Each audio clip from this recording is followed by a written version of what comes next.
Today we'll be reading from chapter 5 of Marked by P.C. Cass and Kristen Cass, a mother-daughter duo. The path up the side of the bluff had always been steep, but I climbed it about a gazillion times with and without my grandma. And never felt like this. It wasn't just a coffin anymore. And it wasn't just the sore muscles. I was dizzy and my stomach had started to gargle so badly that I remember was reminding myself of Megan Ryan in the movie French Kiss after she ate all that cheese and had a lactose intolerance fit. Kevin Kline is really cute in that movie. Well, for an old guy. And I was so snotty. I don't just mean just little sniffling a little. I mean, I was wiping my nose on the sleeve of my hoodie. Gross. I couldn't breathe without opening my mouth, which made me cough more. And I couldn't believe how badly my chest hurt.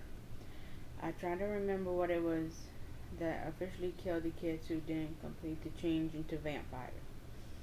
Did they just have heart attacks, or was it possible they could cough and snot themselves to death? Stop thinking about it. I needed to find Grandma Redbird. If Grandma didn't have the answers, she figured them out.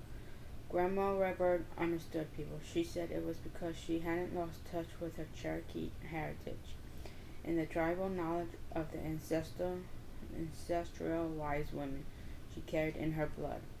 Even now it made me smile to think about the frown that came over Grandma's face whenever the subject of the stuffed loser came up. She's the only adult I know who knows I call him that. Grandma Redbird said that it was obviously that the Redbird wise woman blood had skipped over her daughter, but that was only because it had been saving up an extra dose of ancient Cherokee magic to me. As a little girl, I climbed this path holding Grandma's hand more times than I could count. In the middle of tall grasses and wildflowers, we lay out a brightly colored blanket and eat a picnic lunch while Grandma told me stories of the Cherokee people and taught me the mysterious sounding words of their language. As I struggled up the winding paths, those ancient stories seemed to swirl around and around inside my head, like smoke from a ceremonial fire, including the sad story of how the stores were formed where a dog was discovered stealing cornmeal and the tribe whipped him as the dog ran howling to his home in the north. The meal scattered across the sky and the magic in it made the Milky Way, or how the great blizzard made the mountains and valleys with its wings. And my favorite, the story about young woman's son who lived in the east and her brother the moon who lived in the west and the red bird who was the daughter of the sun. Isn't that weird? I'm a red bird and the daughter of the sun and I'm turned into a monster of the night. I heard myself talking out loud and was surprised that my voice sounded so weak, especially when my words seemed to echo around me, as if I were talking to a vibrating drum. Thinking the word reminded me of powwows Grandma had taken me to when I was a little girl. And then my thoughts somehow breathing life into the memory. I actually heard the rhythmic beating of Sumerian drums. I looked around, squinting against even the weak light of the dying day. My eyes stung and my vision was all screwed up. There was no wind, but the shadow of the rocks and trees seemed to be moving, stretching, reaching out toward me. Grandma, I'm scared, I cried between wrecking sobs. The spirit of the land are nothing to be frightened of, Zoe Bird. Grandma, did I hear a voice calling me by my nickname? Or was it only weirdness and echoes, this time coming from my memory? Grandma, I called again and then stood listening for an answer. Nothing except the wind. You know, Lee, the Cherokee word for wind drifted through my mind like a half-forgotten dream. Wind, no wait. There hadn't been any wind just a second ago, but now I had to hold my hat down with one hand and brush away the hair that was whipping wildly across my face with the other. Then in the wind I heard them, the sounds of many Cherokee voices jamming in time with the beating of the ceremonial drums.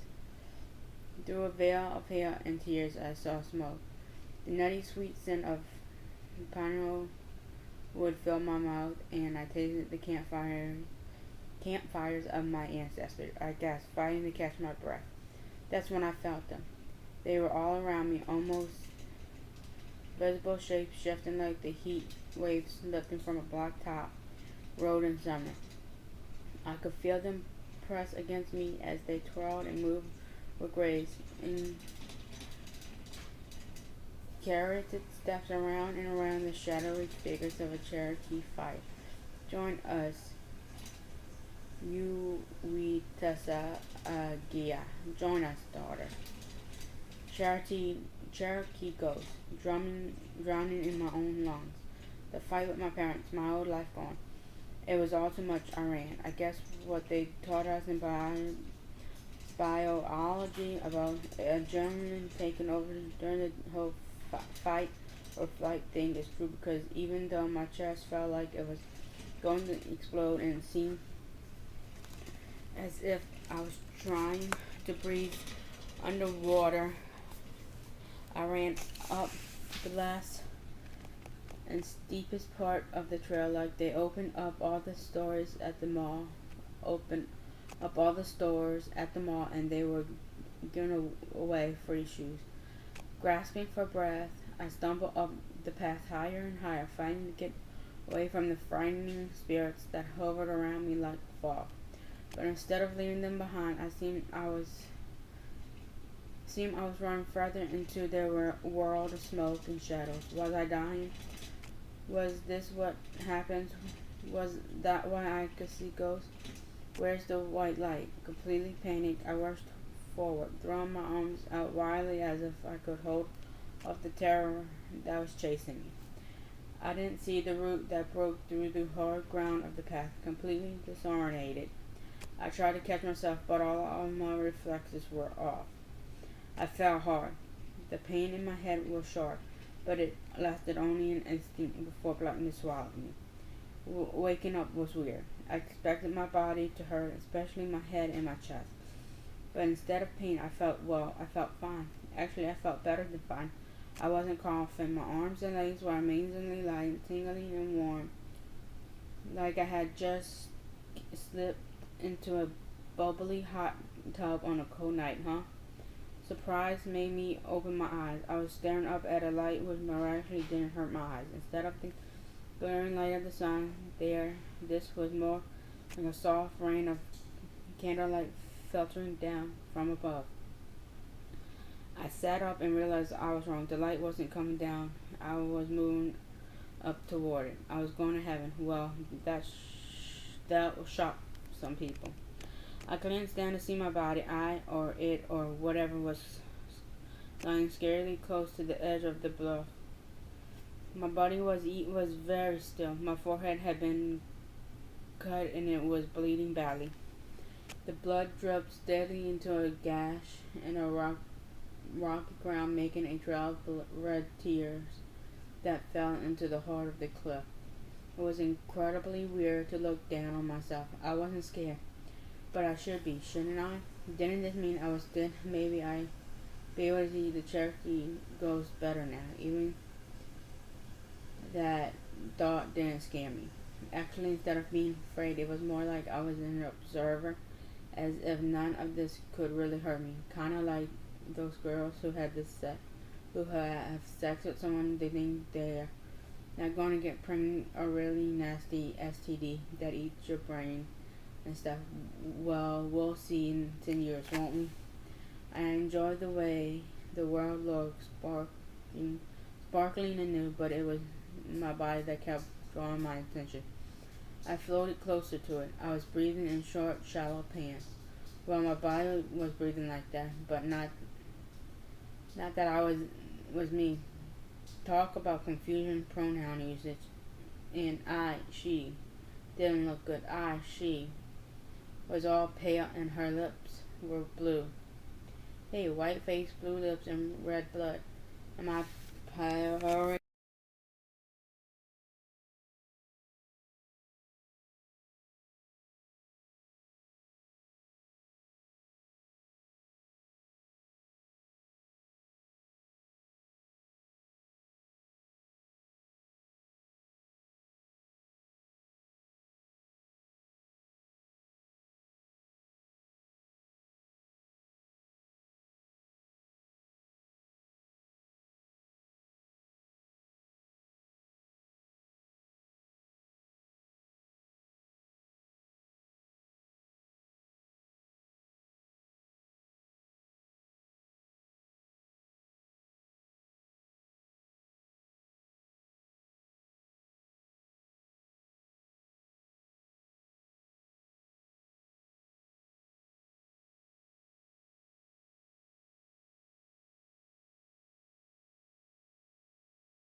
Is that you, Grandma?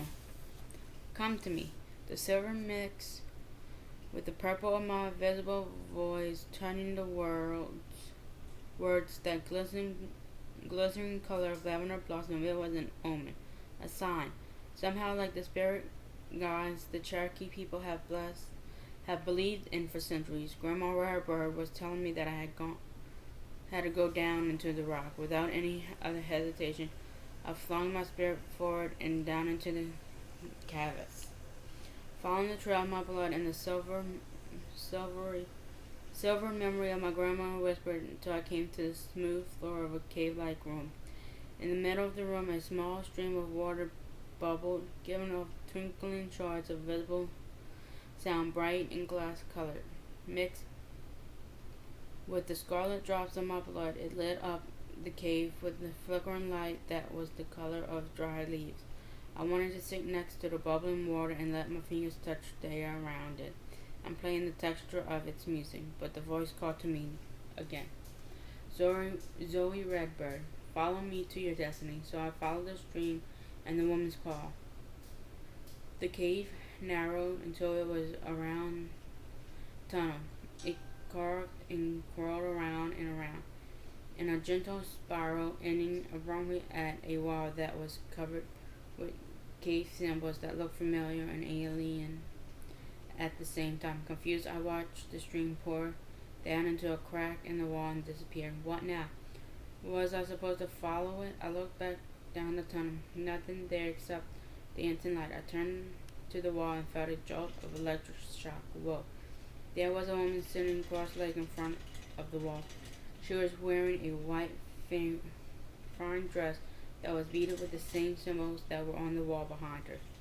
She was fantastically beautiful, with long straight hair so black it looked as if it had blue and purple highlights, like a raven's wing. Her full lips carved up as she spoke, filling the air between us with the silver power of her voice. Tuzlago, you uh, Jihad, welcome, daughter. You have done well. She spoke in Cherokee, but even though I haven't practiced the language much in the last couple of years, I understood the words. You're not my grandma, opponent, feeling awkward and put a place and out of place as my purple words joined hers, making incredible patterns of her sparkling lavender in the air around her. Her smile was like the rising sun. No, daughter, I am not, but I know Sylvia Redbird very well. I took a deep breath. Am I dead? I was afraid she would laugh at me, but she didn't. Instead, her dark eyes were soft and concerned. No, you eat us, Gia. You are far from dead. Through your spirit have been temporarily free to wander the realm of the spirit people. I glance around the tunnel, trying to see faces and forms within the shadows. Your grandmother has taught you well. You sit do so well, little redbird. You are a unique mixture of the old ways and the new world, of ancient tribe blood and the heartbeat of outsiders. Her words made me feel hot and cold at the same time. Who are you? I asked. I am known by many names. Chasing woman, Gia, Akulas, Juicy, Kung Yin, Grandmother Spider, and even Dawn. As she spoke each name, her face was transformed so that I was dazed by her power. She must have understood because she paused and flashed her beautiful smile at me again. And her face settled back into the one I first seen. But you, Zoe Bird, my daughter, may call me by the name which Joel knows me today. Next, my voice was barely above a whisper. The vampire goddess. In truth, it was ancient Greeks touched by the change who first worshipped me as the mother they searched for within their endless nights. I have been pleased to call their descendants my children for many ages, and yes, in your world, those children are called vampires. Accept the name. You read Tus Gia. In it, you will find your destiny. I could feel my mark burning on my forehead, and all of a sudden, I wanted to cry. I don't understand. Find my destiny. I just wanted to find a way to deal with my new life, to make this all okay. Goddess, I just want to fit in someplace. I don't think I'm up to finding my destiny. The goddess face softened again, and when she spoke, her voice was like my mother's, only more as though she had somehow sprinkled the love of every mother in the world in her words. Believe in yourself, Zoe Redbird. I have marked you as my own. You will be my first true Yuita Gia Bahai Savina, daughter of night in this age. You are special. Accept that about yourself, and you will begin to understand there is true power in your uniqueness. Within you is combined the magic blood of ancient wise women and elders, as well as insight into an understanding of the modern world. The goddess stood up and walked gracefully towards me, her voice pinged silver symbols of power in the air around us. When she reached me, she wiped the tears from my cheek before taking my face in her hands. Zoe Redburn, daughter of night, I name you my eyes and ears in the world today, a world where good and evil are struggling to find balance. But I'm 16. I can't even parallel apart. How am I supposed to know how to be your eyes and ears? She smiles sensually. You are beyond your years, Zoe Bird. Believe in yourself and you will find a way. But remember, darkness does not always equate to evil, just as light does not always bring good. Then the goddess Nick, the ancient personification of night, leaned forward and kissed me on my forehead, and for the third time that day I passed out. Chapter 6. Beautiful, see the cloud appear. Beautiful, see the rain draw near. The words of the ancient song floated through my mind. I must be dreaming about Grandma Redbird again. It made me feel warm and safe and happy, which was especially nice since I felt so crappy lately. Except I couldn't remember exactly why. Huh? Who spoke? The little corn ear, high on top of the stalk. My grandma's song continued, and I curled up on my side, sighing as I rubbed my cheek against the soft pillow. Unfortunately, moving my head caused an ugly pain to shoot through my temples. and like a bullet through a pane of glass, it shattered my happy feeling as the memory of the last day overwhelmed me. I was turned into a vampire. I had run. I had run away from home. I had an accident and then somehow some kind of weird near-death experience. I was turned into a vampire. Oh my god, man, my head hurt. Zoe Bird, are you awake, baby? I'm blink. I blinked. My blurry eyes clear to see Grandma Redbird sitting on a chair close to my beside my bed. Grandma, I crowed and reached for her hand. My voice sounded as terrible as my head felt. What happened? Where am I? You're safe, little bird. You're safe. My head hurts. I reached up and felt the place on my head that was tight and sore, and my fingers found the pink prick of stitches. It should. You scared 10 years of my life from me. Grandma rubbed the back of my hand gently. All that blood, she shuddered and then shook her head and smiled at me. How about you promise not to do that again? Promise. So you found me, bloody and unconscious, little bird. Grandma brushed the hair from my back of my forehead. Her fingers lingered lightly on my mark, and so pale that your dark crescent seemed to glow against your skin. I knew you needed to be taken back to the house of night, which is exactly what I did. She chuckled, and the mysterious sparkle in her eyes made her look like a little girl.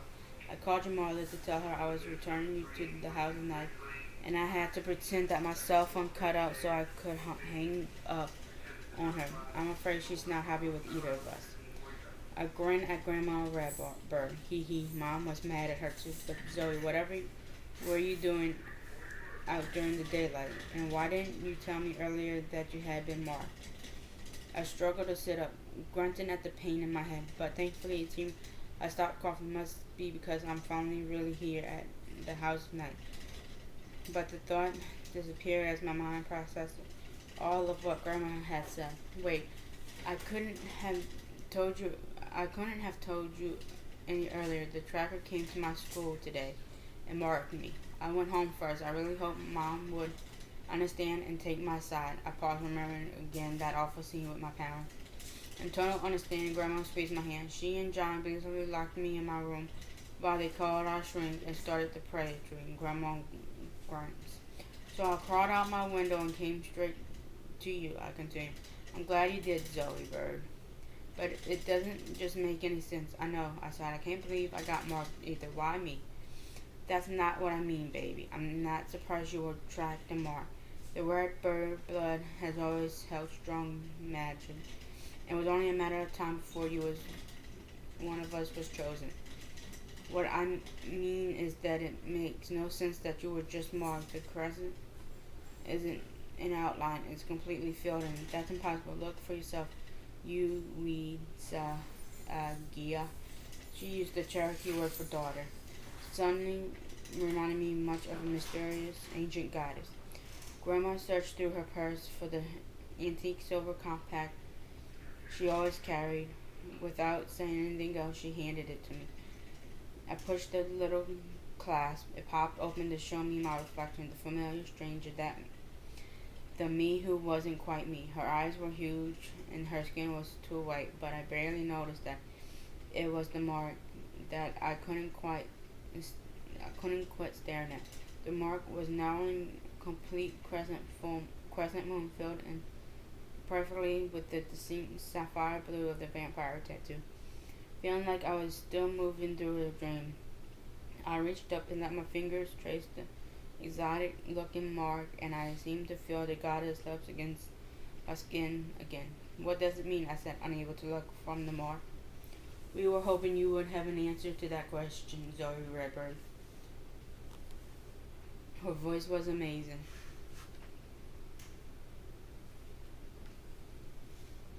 Her voice was amazing. Even before I looked up from my reflection, I knew she would be unique and incredible. I was right. She was movie star beautiful, Barbie beautiful. I never seen anyone up close who was so perfect. She had huge almond-shaped eyes that were a deep mossy green. Her face was an almost perfect tart, and her skin was in that kind of flawless creaminess that you see on TV. Her hair was a deep red, not that horrid carrot top orange red or the washed out blonde red, but a dark glossy auburn that fell in heavy waves well past her shoulders. Her body was well, perfect. She wasn't thin like the freak girls who puked and starved themselves into what they thought was Paris Hilton chic. That's hot. Yeah, okay, whatever, Paris. This woman's body was perfect because she was strong but curvy, and she had a great and had great boobs. I wish I had great boobs, huh? I said, speaking of boobs, I was totally sounding like one. Boob, hee hee. The woman smiled at me and showed an amazing straight white teeth without fang. Oh, I guess I forgot to mention that in addition to her profession, she had a sapphire crescent moon nearly tattooed in the middle of her forehead, and from it, swirls of lines that remind me of ocean waves framed her brows, extending down around her high cheekbones. She was a vampire. I said we were hoping you would have some explanation about why a fleeting vampire that hasn't changed has the mark of a mature being on her forehead. Without her smile and the gentle concern in her voice, her words was have seemed harsh. Instead, what she said came off as word and a little confused. So I'm not a vampire, I blurted. Her laughter was like music. Not yet, Zoe, but I would say that already having your mark completely is an excellent omen. Oh, well, good. That's good. I was. Thankfully, Grandma saved me from a total humiliation. Zoe, this is the high priestess of the House of Night, Nefret. She's been taking good care of you while you've been out, Grandma. Paused, obviously not wanting to say the words unconscious while you've been asleep. Welcome to the House of Night, Zoe Rayburn, Nefret said warmly. I glanced at Grandma and then back at Nefret. Feeling more than a little lost, I stuttered. That's not my real name. My last name is Montagori, is it? Nefret said, raising her emerald-tinted eyes. One benefit of being in a new life is that you have the opportunity to start over, to make choices you weren't given before. If you could choose, what would your true name be? I didn't hesitate. Zoe Redbird. Then from this moment on, you shall be Zoe Redbird. Welcome to your new life. She reached out like she wanted to shake my hand, and I automatically offered mine, but instead of taking my hand, she grasped my forearm, which was weird but somehow felt right. Her touch was warm and firm. Her smile blazed welcome. She was amazing and awe-inspiring. Actually, she was what all vampires are. More than human, stronger, smarter, more talented.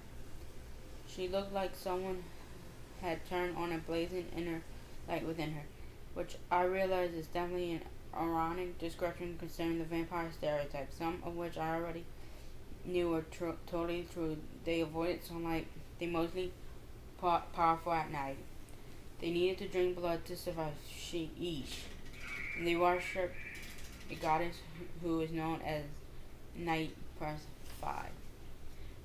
Thank you. It's nice to meet you, I said, trying really hard to sound at least semi-intelligent and normal. As I was telling your grandma earlier, we have never had a fleeing come to us with such an unusual manner before, unconscious with a complete mark. Can you remember what happened to you, Zoe? I opened my mouth to tell her that I totally remembered it, falling and hitting my head, seeing myself like I was floating in spirit, following the visible words into a cave, and finally meeting goddess next. But right before I said the words, I felt a strong feeling like someone had just hit me in the stomach. It was clear that it was Pacific and was telling me to shut up. I don't really remember much. I broke off in my hand, found a sore spot where the stitches poked out. At least not after I hit my head. I mean, until then I remember everything. The tracker marked me. I told my parents and got into a dynamic fight with them. I ran away to my grandma's place. I was feeling really sick, so when I climbed the path up to the bluffs, I remembered the rest of it. All of the rest of it. The spirits of the Cherokee people, the dancing and the campfire. Shut up! The feeling screamed at me. I guess I slipped because I was coughing so much and hit my head. The next thing I remember is Grandma Redbird singing, and then I woke up here, finishing in a rush. I wanted to look away from the sharpness of her green eyed gaze, but the same feeling that was ordering me to be quiet was also clear and telling me that I had to keep eye contact with her. That I had to really try to look like I was hiding anything, even though didn't really have a clue why I was hiding anything. There's nowhere to experience memory loss with a head wound, Grandma said, matter of factly, breaking the silence. I could have guessed. Yes, of course it is. Nothing said quickly, her face losing its sharpness. Do not fear for your grandmother's health, Sylvia Redbird. Do not fear for your granddaughter's health, Sylvia Redbird. All will be well with her. She spoke to Grandma respectfully, and some of the tension that had been building inside me loosened. If she liked Grandma Redbird, she had to be an okay person, vampire or whatever, right? As I'm sure you already know, vampires never. Nephid paused and smiled at me. Even fleeting vampires have unusual powers of recovery. Her healing is processing so well that it's perfectly safe for her to leave the infirmary. She looked from Grandma to me. Zoe, would you like to meet your new roommate? No, I swallowed hard and nodded. Yes, excellent. Nefert said. Thankfully, she ignored the fact that I was standing there like a smiling, stupid garden gnome. Are you sure you shouldn't keep her another day for observation? Grandma asked. I understand your concern, but I assure you Zoe's physical wounds are already healing at a pace you would find extraordinary. She smiled at me again, and even though I was scared and nervous and just plain freaked out, I smiled back at her. It seemed like she was genuinely happy that I was there, and truthfully she made me think turning into a vampire might not be such a bad thing. Grandma, I'm fine, really. My head just hurts a little, and the rest of me feels way better. I realized as I said that it was true. I completely stopped coughing. My muscles didn't ache anymore. I felt perfectly normal except for a little headache. Then Neffert did something that not only surprised me, but made me instantly like her and begin to trust her. She walked over to Grandma and spoke slowly and carefully. Sylvia Redbird, I give you my solemn oath that your granddaughter is safe here. Each fleeting is paired with an adult mentor. To ensure my oath to you, I will be Zoe's mentor, and now you must entrust her to my care. Nefer placed her fist over her heart and bowed formally to Grandma. My grandma hesitated for only a moment before answering her. I will hold you to your oath, Nefer, High Priestess of Nyx. Then she mimicked Nefer's action by putting her own fist over her heart and bowing to her before turning to me and hugging me hard. Call me if you need me, Zoe Bird. I love you. I love you, Grandma. I love you too. I will, Grandma. I love you too, and thank you for bringing me here, I whispered, breathing in her familiar lavender scent and trying not to cry. She kissed me gently on the cheek, and then, with her quick, confident step, she walked out of the room, leaving me alone for the first time in my life with a vampire. Well, Zoe, are you ready to begin your new life? I looked up at her and thought again how amazing she was. If I actually changed into a vampire, would I have her confidence and power, or was that something only a high priestess got? For an instant, it flashed through my mind how awesome it would be to be a high priestess. And then my insanity returned. I was just a kid, a confused kid definitely not high priestess material. I just wanted to figure out how to fit in here, but Nefari had certainly made what was happening to me much easier. Yes, I am. I was glad I sounded more confident than I felt. Chapter 7. What time is it? We were walking down a narrow hall that carved gently. The walls were made of old mixture of dark stone and jetting brick. Ever saw the flickering gaslight that hung from old-fashioned looking black iron sconces stuck out of the wall, giving off a soft yellow glow that was thankfully really easy on the eyes. There were no windows in the hall, and we didn't meet anyone else, even though I kept peeking everything around, imagining my first glimpse of vampire kids. It is nearly 4 a.m., which means classes have been out for almost an hour, Nafert said, and then she smiled slightly at what I was assuming she was, at what I'm sure she was a total shocked expression. Classes begin at 8 p.m. and they end at 3 a.m., she explained. The teachers are available until 3:30 a.m. to give students extra help. The gym is open until dawn, the exact time of which you will always know as soon as you have completed the change. Until the dawn time is clearly posted in all the classrooms, common rooms, and gathering areas, including the dining hall, library, and gym. The next temple is, of course, open at all hours, but family rituals are held twice a week right after school. The next ritual will be tomorrow. Never glanced at me, and her slight smile warmed. It seems overwhelming now, but you'll catch on quickly, and your roommate will help you as I will. I was just getting ready to open my mouth to ask her another question when an orange ball of fur ran into the hall without a sound, hurled itself into Nefert's arms. I jumped and made a stupid little squeak sound. Then I felt like a total retard when I saw that the orange ball of fur was not a flying boogeyman or whatever, but a massive big cat. Nafert laughed and scratched the fur ball's ear. Zoe, meet Skylar. He's usually prowling around here waiting to launch himself at me. That's the biggest cat I ever seen, I said, reaching my hand out to let him sniff him. Careful, he's a known biter. Before I could jerk my hand back out the way, Skylar stumbled, rubbing his face into my fingers. I held my breath. Nefer tilted her head to the side as if she was listening to words in the wind. He likes you, which is definitely unusual. He doesn't like anyone except me.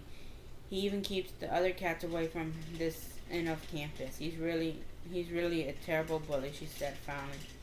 I carefully scratched Skylar's ear like Never had been doing. I like cats, I said softly. I used to have one, but when my mom got married, I had to give it to street cat to be adopted. John, her new husband, doesn't like cats. I found that the way a person feels about cats and the way they feel about him or her in return is usually an excellent gauge by which to measure a person's character. I looked up from the cat to meet her green eyes and saw that she understood a lot more about freaky family issues than she was saying. It made me feel concerned, connected to her, and automatically my stress level relaxed a little. Are there a lot of cats here? Yes, there are. Cats have always been closely allied with vampires.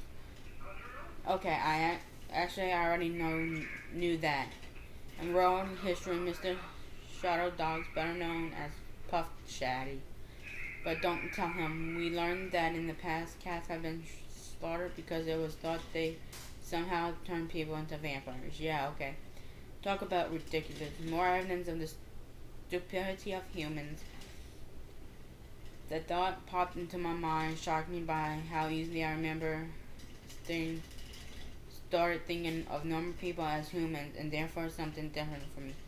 Do you think I could have a cat? I asked. Of course. If one chooses you, you will belong to him or her. Chooses me? Never smiled and stroked Skylar, who closed his eyes and peered loudly. Cats choose us. We don't own them. As if to demonstrate what she said was true, Skylar jumped out of her arms and, with a stuck-up flick of his tail, disappeared down the hall. Nefer laughed. He's really awful, but I do adore him. I think I would even if it were part of my gift from Nyx. Gift Scholar is a gift from a goddess? Yes, in a way.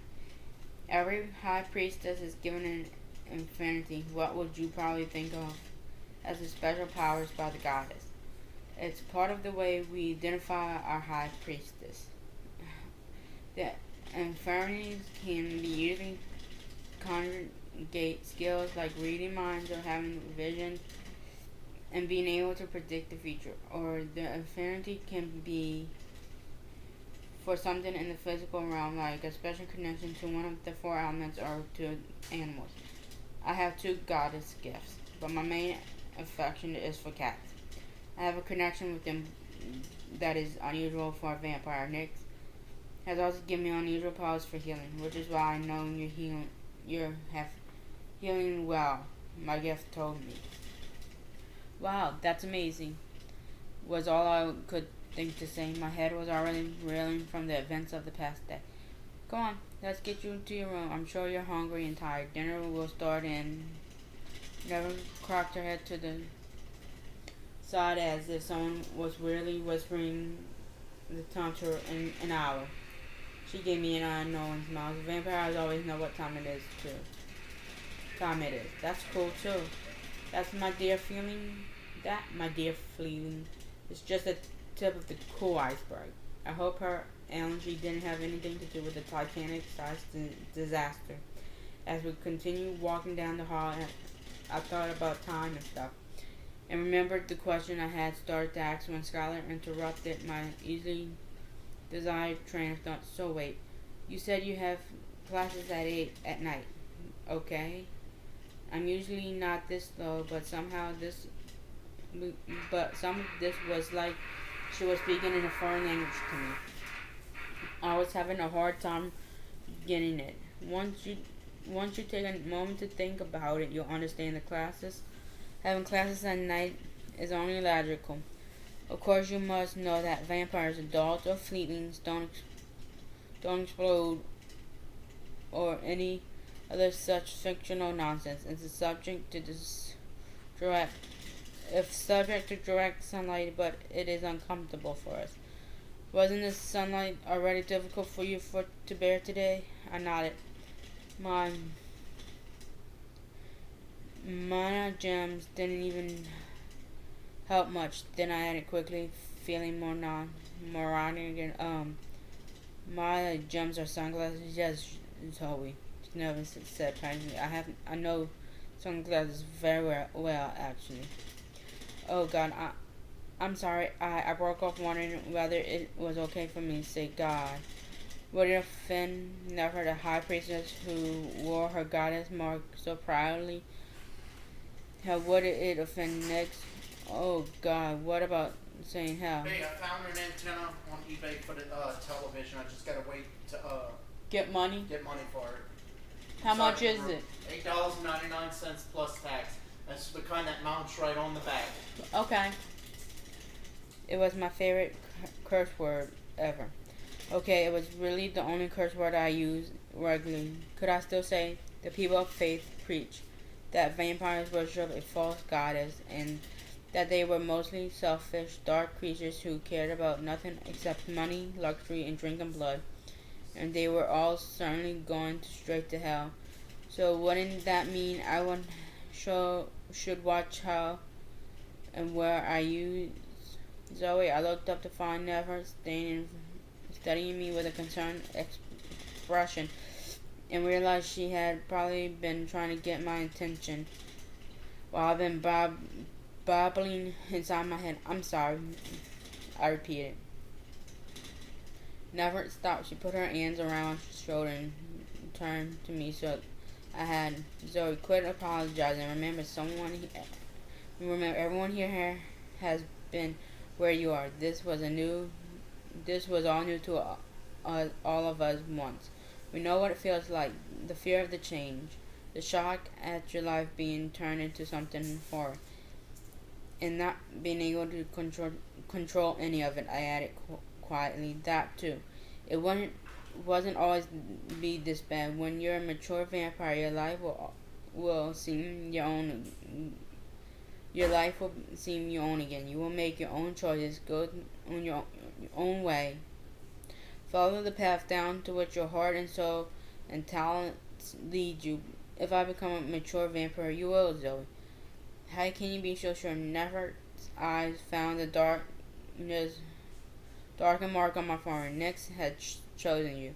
For what, we do not know, but her mark has been clearly placed upon you. She would not have touched you only to see you fail. I remember the goddess was Zoe Redbird, daughter of night. I name you my eyes and my ears in the world today. A world where good and evil are struggling to find balance. And look quickly away from When you Nefer. get a chance, come see where I put the television, or when you get to a stopping point, okay, baby? Okay, let me finish chapter 7, Sure. which will be page 64. Quickly away from Nefert's sharp gaze, wishing desperately that I knew why my gut was still telling me to keep my mouth shut about my meeting with the goddess. It's just a lot to happen all in one day. It certainly is, especially on an empty stomach. We had started walking again, with the sound of a ringing cell phone made me jump. Never sighed and smiled, apologetic at me, and then she fished a small phone out of her pocket. Never, she said. She listened for a while I saw her forehead wrinkle, her eyes never. No, you were right to call me. I come back and checked on her. She flipped her phone shut. I'm sorry, Zoe. One of the fleas broke her leg earlier today. It seems she's having trouble resting, and I should go back and be sure all is well with her. Why don't you follow this hallway around to the left until you come to the main door? You can't miss it. It's large and made of very old wood. Right outside is a stone bench. You can wait for me.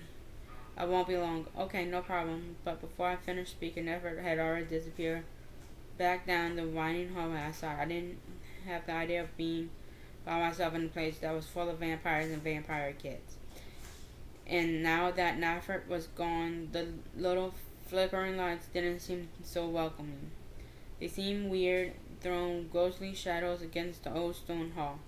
Determined not to freak myself out, I started slowly down the hall in the direction we had been heading. Pretty soon I had almost wished I had run into some other people, even if they were vampires. It was too quiet and creepy. A couple of times the hall branched off to the right, but never had told me. I keep to the left. Actually, I also kept my eyes to the left because those other halls nearly had any light in them. Unfortunately, at the next right-hand turn off the hall, I didn't avert my eyes. Okay, so the reason made sense. I heard something. To be more specific, I heard a laugh. It was a soft, girly laugh that, for some reason, made my hair on the back of my neck stand up. It also made me want to stop walking. I peeked down the hall and thought I saw movement in the shadows. Zoe. My name was whispered from the shadows. I blinked in surprise. Had I really heard my name, or was I imagining things? This voice was almost familiar. Could it be Nyx again? Was the goddess calling my name? Almost as afraid as I was intrigued, I held my breath and took a few steps into the side of the hallway. As I walked around the gentle bend, I saw something ahead of me that made me stop, automatically move closer to the wall. In a little cove not far from me were two people. At first I couldn't make my mind process what I was seeing. Then in a rush, I understood. I should have gotten out of there then. I should have backed silently away and tried not to look about what I seen, but I didn't do any of those things. It was like my feet were suddenly so heavy that I couldn't pick them up. All I could do was watch the man, and then with a little jolt of additional shock, I realized that he wasn't a man. He was a teenager, more than that, a year or so older than me. He was standing with his back pressed against the stone of the alcove. His head was tilted back, and he was breathing hard. His face was in the shadows. Even though he was really particularly visible, I could see that he was handsome. Then another breathy little laugh drew my eyes downward. She was on her knees in front of him. All I could see was of her blonde hair, There was so much of it. It looked like she was wearing it some kind of ancient veil. Then her hand moves up along the guy's thighs. Go.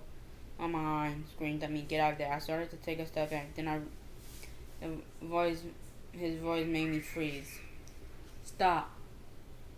My eyes got huge because for a second I thought he was talking to me. You really don't want me to. I felt dizzy with the relief when she spoke. He was talking to her, not me.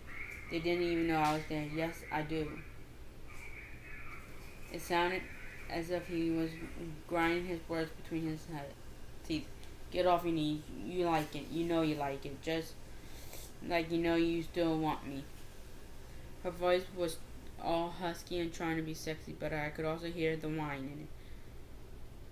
She sounded almost desperate. I watched her figure move, and my eyes widened in amazement when she drew the nails of her index finger down his thigh. Unbelievable. Her fingernail slashed through his jeans just like a knife, and a line of fresh blood appeared, startling in its liquid redness. I didn't want it to, and it grossed me out. But at the sight of the blood, my mouth started watering. No, he's not, putting his hand on her shoulder and trying to push her away from him. Oh, quit pretending, she laughed again in a mean, sarcastic sound. You know we'll always be together. She reached up her tongue and looked along the line of blood. I shuddered. Against my will, I completely memorized. Get it out. He was still pushing at her shoulders. I don't want to hurt you, but you're really starting to piss me off. Why can't you understand? We're not doing this anymore. I don't want you. You want me. You always wanted me. She unzipped his pants. I shouldn't be there. I shouldn't be seeing this. I turned my eyes from his bloody thighs and took a step back. The guy's eyes lifted. He saw me, and then soon, but bizarre heaven, I could feel his touch through our eyes. I couldn't look away from him. The girl in front of him seemed to disappear, and all there was in the hall was him and me and the sweet, beautiful smell of his blood. You don't want me. That's not how it looks now, she said with a nasty purr in her voice. I felt my head beginning to shake, back and forth. At the same moment, he cried no and tried to push her out of the way so that he could move toward me. I rubbed my eyes away from his and stumbled back. No, he said again. This time I knew he was speaking to me and not her.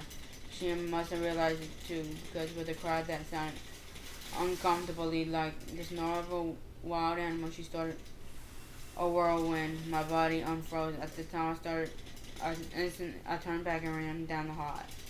I expect them to follow after me, so I kept running until I reached the huge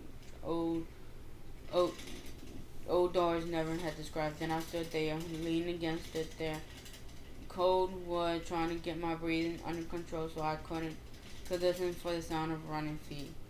What would I do if they did chase me down? My head was pounding painfully again. I felt weak and totally scared and completely, utterly grossed out. Yes, I was aware of the whole oral sex thing. I doubt if that's there's a teenager alive in America who isn't aware that most of the adult public think we're giving guys blowjobs like they used to give guys gum. Or maybe more apparently suckers. Okay, that's just bullshit. And it's always made me mad. Of course, there are girls who think it's cool to give guys head. They're wrong. Those of us functioning brains know that it is not too cool to be used like that. Okay, so I knew about the whole blowjob issue. I definitely never seen one, so what I just seen definitely freaked me out. But what had freaked me out more than the fact the blonde was doing the nasty to him, the way I responded to seeing the guy's blood, I wanted to lick it too, and that's not normal. And that's where the whole issue about me sharing the weird look with him. What had happened all that? Zoe, are you alright? How? I jumped and gasped and jumped. Never was standing behind me, looking at me with her. Are you feeling ill? I, my mind failed about. No way could I tell what I just need. My head just really hurt. I managed to say, and it was true. I had a killer headache. Her frown was full of concern. Let me help you. Never placed her hands lightly over the line of the stitches on my forehead. She closed her eyes and I could hear her wrist was under the language I could not understand. Then her hands started to feel warm, and it was the warmth because liquid in my skin absorbed it. I closed my eyes and sighed in relief as the pain in my head began to fade. Better? Yes, I barely whispered. She took her hand away, and I opened my eyes. That should keep the pain away. I don't know why it suddenly came back with such force. Me either. But it's gone now, I said quickly. She studied me silently for a little while. I held my breath. Then she said, anything upset you? I swallowed. I'm a little scared about meeting my new roommate. Which technically wasn't a lie. It wasn't the fact that had upset me. I was scared about it. Never smiled was kind. All will be fine. Well, Zoe, let me introduce you to your new life. Never opened the wooden doors, and we walked into a large courtyard that fronted the school. And she stepped aside and let me go. Teenagers were wearing uniforms that somehow looked cool and unique, while still being similar. Walked in small groups across the courtyard and along the sidewalk. I could hear the desperately normal sound of their voices as they laughed and talked. I kept staring from them to the school, not sure which to go at first. I chose the school. It was the least intimidating of the two, and I was scared I seen him. The place was like something out of a creepy dream. It was it was the middle of the night, and it should have been deeply dark, but there was a brilliant moon shining above. The huge old oak shaded everything. Freestanding gas light housed in a transparent group of fixtures followed the sidewalk that ran parallel to the huge red brick and black rock building. It was 3 stories tall and a wheeling high roof that pointed up and fluttered off the top. I could see that very heavy drapes had been opened, and the soft yellow lights had shadow danced up and down the room, giving the entire structure an alive and welcoming look. A round tower was attached to the front of the main building, featuring the illusion that the place was much more castle-like than school-like. I swear, a moat would have been looked more like it belonged there than a sidewalk ringed by thick azalea bushes and a neat lawn. Across from the main building was a smaller one that looked older and church-like. Behind it, in the old oaks that shaded the schoolyard, I could see the shadow of the enormous stone wall that surrounded the entire school. In front of the church building was a marble statue of a woman wearing a long flowing robes. Next, I blurted, Nielsen lifted one eyebrow in a surprise. Yes, Zoe, that is a statue of the goddess.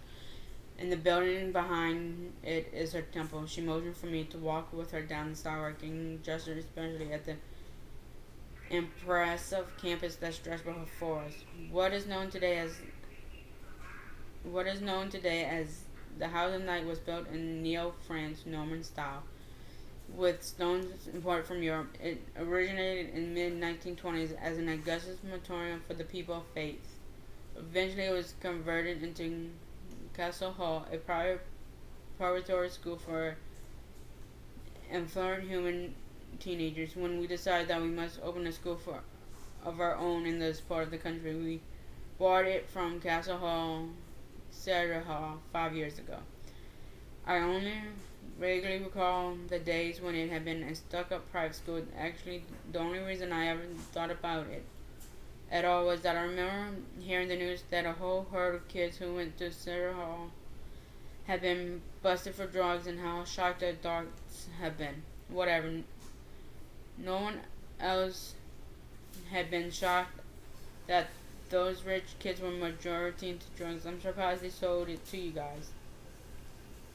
I absolutely said abruptly. Her laugh was low and a little dangerous. They didn't want to, but we made the ignorant headmaster an offer he couldn't refuse. I wanted to ask her what she meant, but her laugh gave me a skin-crawling feeling, and plus, I was busy, and I couldn't stop staring at.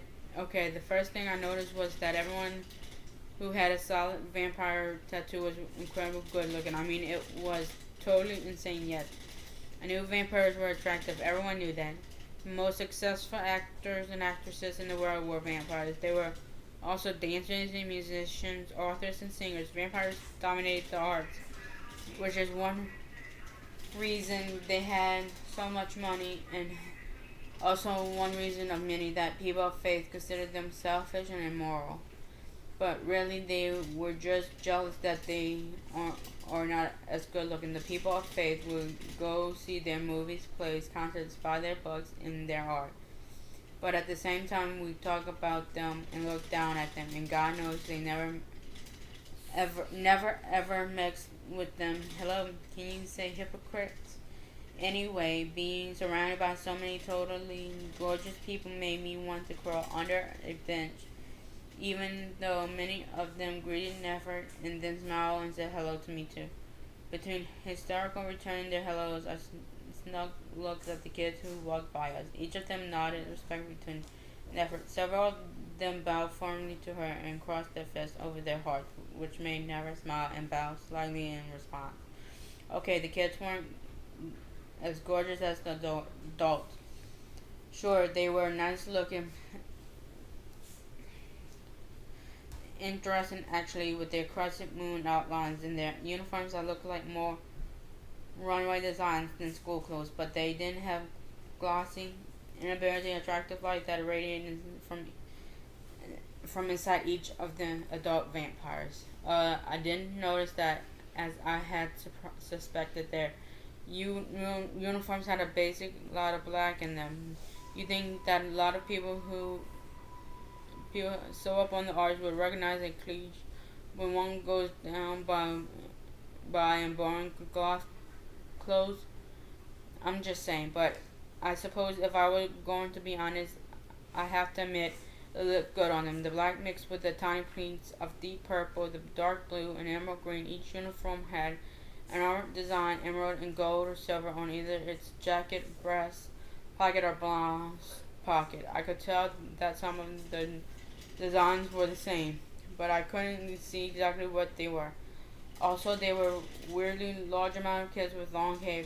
Seriously, the girls had long hair, the guys had long hair, teachers had long hair, and the cats wandering across the sidewalks from time to time were long-haired balls of fur. Odd. Good thing I talked to myself out of getting my hair cut in the short duck butt style Kaylee had cut hers off in last week. I also noticed that if the adults and the kids had one thing in common, their eyes lingered with eyes on my mark. Great, so I was beginning my new life as an anonymous figure about as much as it sucked. We will start chapter 8 another day.